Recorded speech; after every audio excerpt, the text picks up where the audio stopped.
Você está exausto, como se estivesse carregando o mundo nas suas costas? Você acredita que precisa compreender mais sobre a palavra de Deus e ter certeza que não está sendo enganado por todos esses ventos de doutrina que sopram por aí hoje? Falsos mestres, falsos pregadores, falsos profetas que, em vez de pregar a palavra de Deus, a Bíblia Sagrada, ficam lá usando um monte de frase de efeito, prometendo mundos e fundos. Palavras que alimentam o ego, mas não te levam realmente para um verdadeiro encontro com Deus, para o íntimo com Deus. Misturam coisa do mundo com igreja. Será que isso tudo está na Bíblia Sagrada? Eu convido você, mais uma vez, a clicar o quê? No botão que apareceu aqui e conhecer o nosso programa de teologia. Deus abençoe sua vida. E outra questão também que eu acho que divide muito católicos e protestantes, que é a questão da Virgem Maria. Sim. Da idolatria ou adoração, que o pessoal fala que não é veneração. Veneração, exatamente. Veneração. De imagens também e de uma outra pessoa que não Jesus ou Deus.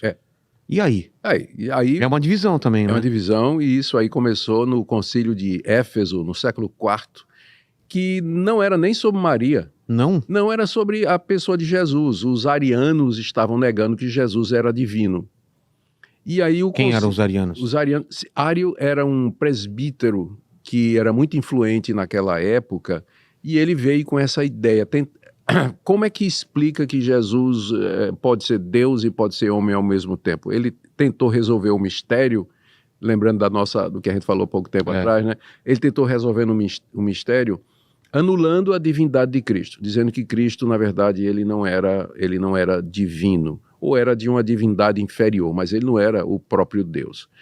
E aí o Concílio de Éfeso reagiu, chamou o arianismo de heresia, e ele disse que, para afirmar e reforçar que Jesus era verdadeiro Deus e verdadeiro homem, o concílio disse que Maria era a mãe de Deus, ou seja, aquele ser que estava no ventre de Maria era tanto divino quanto humano, ou melhor dizendo, tanto humano quanto divino, a ponto de que Maria era a mãe de Deus. Só que eu creio que eles queriam dizer que Maria era a portadora do Deus homem. A palavra que eles usaram é Theotokos, a palavra que significa que gerou a mãe de Deus, trouxe confusão.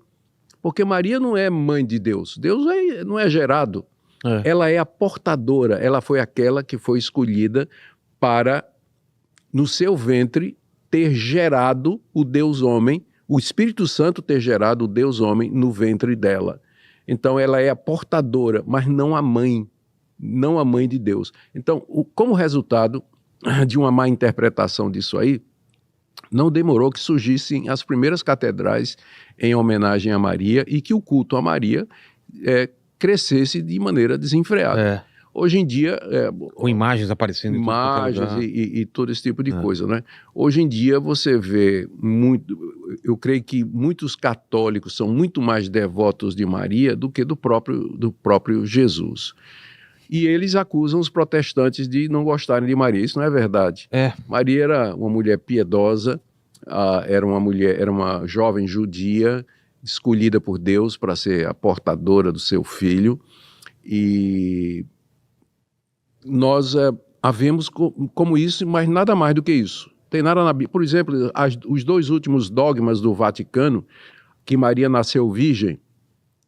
Por que Maria teria nascido virgem? Perdão, que Maria nasceu sem pecado. Estou confundindo. Tá. Ela nasceu sem pecado. Por que era preciso que Maria nascesse sem pecado? Para que Jesus fosse sem pecado. Mas pela lógica, então, a mãe de Maria também teria que ter nascido sem pecado. Mas é um dogma católico, que é a Imaculada Conceição de Maria. E o outro dogma foi que Maria, depois da morte, subiu aos céus, que é de 1950, se não me engano. 1950. Tem nada na Bíblia que possa... Nada, absolutamente nada. Possa nem sugestionar isso. Não, tem nada. Nada? Nada, absolutamente nada. Uma decisão humana. Tem que lembrar que no catolicismo romano, as doutrinas têm como origem a Bíblia, eles não negam a Bíblia, mas tem a tradição oral, que é o resumo das ideias, das concepções, das decisões dos concílios através da história, e o magistério católico, que é composto de um colégio de bispos encabeçado pelo Papa, que quando ele fala ex cathedra de ofício, ele é infalível, né? Ele é infalível. Então, não está na Bíblia, mas está na tradição e o magistério aprovou e determinou. Por isso, então, vira lei para o católico. Não vem de algum livro apócrifo, por exemplo? Não. Nenhum fala sobre Maria também em relação a isso? Com relação a isso, não. E mesmo que fosse, não é um livro canônico, né? Nos 7 livros apócrifos que a Igreja Católica acrescentou ao cano dos 66 livros que tradicionalmente eram, nenhum deles fala disso aí, de Maria assunta aos céus e que nasceu sem pecado, nenhum deles fala disso aí.